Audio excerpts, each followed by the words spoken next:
शांति। मेरा परम सौभाग्य है कि जब दिल्ली में कमला नगर में पहला सेवा केंद्र खुला था और वहाँ बहुत दादियाँ उपस्थित थीं और मुख्य बड़ी दीदी मनमोहिनी दीदी भी वहाँ थी और हमारा वहाँ जाना हुआ। जब पहला दिन मैं सेवा केंद्र पर गई तो कमलमणि दादी ने मुझे अलग से क्लास कराई। मेरी उम्र इतनी कम थी लेकिन उन्होंने मुझे आत्मा का पाठ पढ़ाया, आत्मा के 7 गुण याद कराए और मुझे काम दिया कि कल यहाँ आना, तब तक 1 मिनट इसको छोड़ना नहीं, रिपीट करती ही रहना। और ये पढ़ाने के बाद उन्होंने मुझे दीदी से मिलाया। जब मैं दीदी से मिली, दीदी ने मुझे इतना प्यार किया, इतना वरदान दिया, इतना आशीर्वाद दिया और मुझे कहा जब आना पहले दीदी से मिलना, फिर क्लास करना, जब जाना तो दीदी से मिल के जाना। एक दिन की बात, मैं एक टॉफ़ी खाती हुई आई थी। जब मैं दीदी से मिलने गई तो दीदी ने पूछा क्या खा रही हूँ? मैं कहा टॉफ़ी खा रहे हैं। रास्ते में एक दुकान पड़ती टॉफ़ी की, मैंने टॉफ़ी खरीद ली और मुंह में रख ली और चल दी। दीदी ने दृष्टि दी, कहा मालूम है ब्रह्मा कुमारी टॉफ़ी नहीं खाती, बिस्किट नहीं खाती। फिर दीदी ने पूछा तुम रोज़ स्कूल जाती हो, कितना पैसा मिलता है खर्चा करने के लिए? तो मैंने कहा हाँ पैसा मिलता है, मैं वहाँ फल खरीदती हूँ, फल खरीद करके खाती हूँ भोजन के साथ।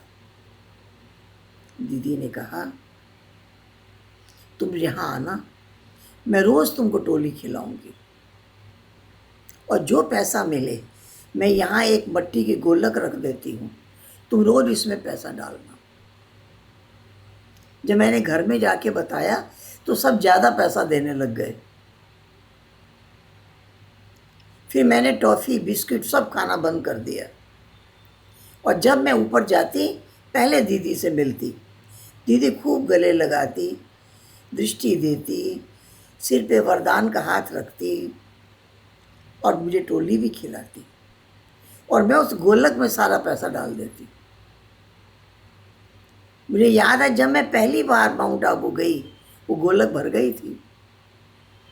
दीदी ने मुझे वो गोलक दी, जब बाबा से मिलना तो बाबा को अपने हाथ से देना। तो मैंने देखा दीदी कायदे कानून में बहुत कड़ी थी लेकिन बहुत प्यार से पढ़ाती थी, बहुत प्यार करती थी। कभी ऐसा नहीं हुआ कि कभी मैं दीदी से बिना मिले चली गई हूँ। दीदी के प्रति इतना आकर्षण रहा। जैसे जैसे मैं बड़ी होती गई, सेवा के क्षेत्र में आती गई, दीदी की हमेशा नज़र रही। मैं कहाँ हूँ, किसके पास हूँ, मैं क्या कर रही हूँ, दीदी की हमेशा नज़र रही। एक बार की बात है,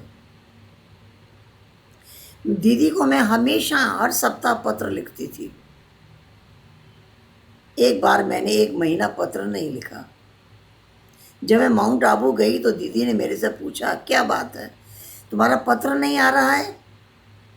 तो मैंने उन्हें बताया कि किसी ने मुझे बताया कि दीदी के पास तुम्हारी कोई कंप्लेन पहुंची है। तो मैंने पत्र लिखना बंद कर दिया।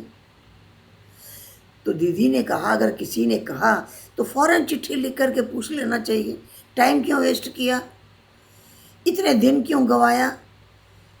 मेरे पास तो कोई कंप्लेन नहीं आई है, ऐसे ही किसी ने तुमको कुछ कह दिया है? कोई भी बात हो फ़ौरन टाइम गवाए बिना फ़ौरन पूछताछ कर लेना। मैंने कहा दीदी कोई भी कुछ कहता है तो ये भी कहता है कि बताना नहीं, कि हमने कहा है, ये बताना नहीं ये प्रॉमिस पहले ही करा लेते हैं। बोला हाँ, भले प्रॉमिस करा ले, तो भी कोई बात हो तो दीदी से आके जरूर पूछ लेना। इस प्रकार से अपना टाइम वेस्ट नहीं करना, अपना समय नहीं गंवाना, हर बात क्लियर कर लेना, हर बात क्लियर पूछ लेना, कोई हर्जा नहीं है, सीखने का ही तो मौका मिलेगा। इस प्रकार से मीठी दीदी की मीठी पालना, मीठी दीदी की मीठी शिक्षाएं हमेशा हर पल याद रहती हैं।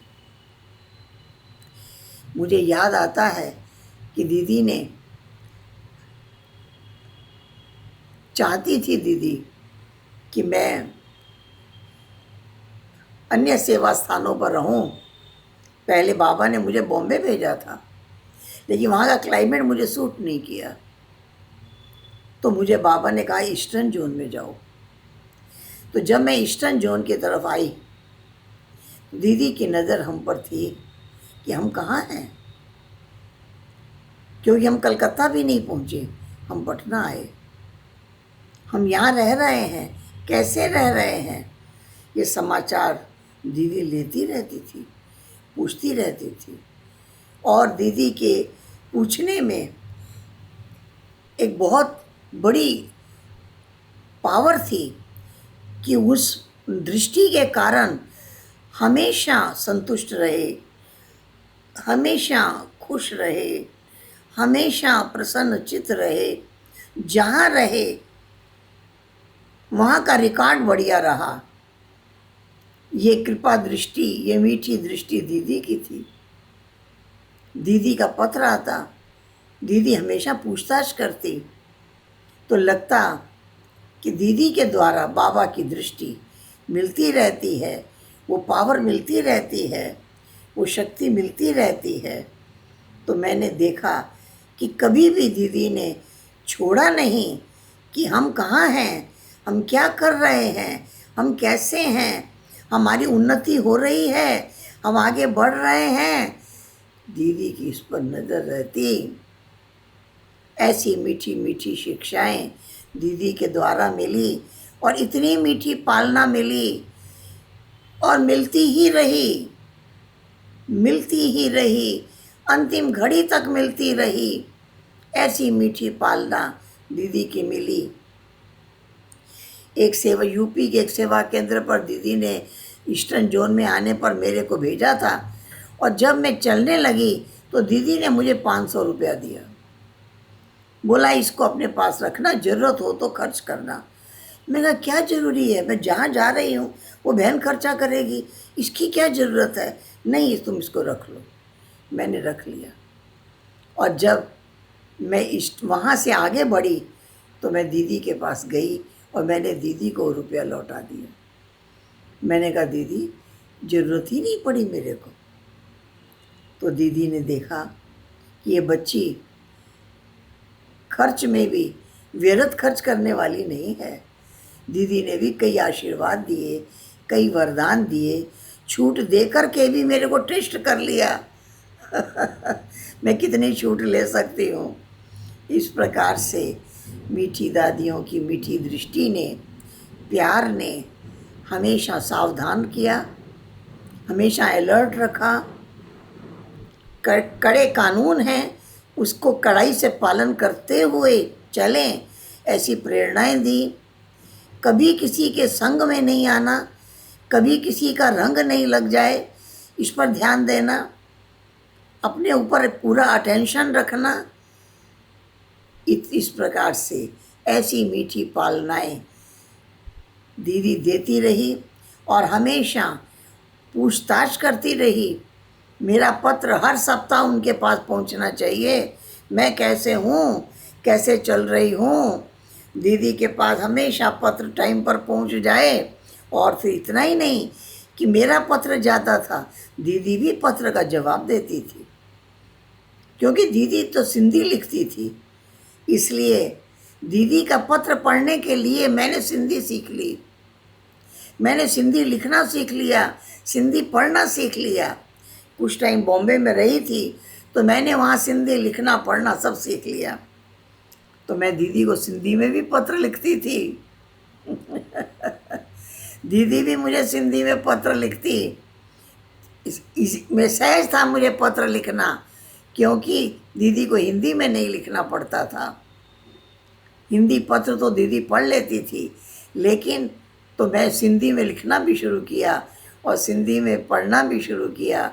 इस प्रकार से मीठी दीदी का आकर्षण, ऐसा मीठा आकर्षण था, वंडरफुल, जिसके अंदर कायदे, कानून, मर्यादाएं सब बहुत दृढ़ता से पालन कराने की शक्ति रही। ओम शांति।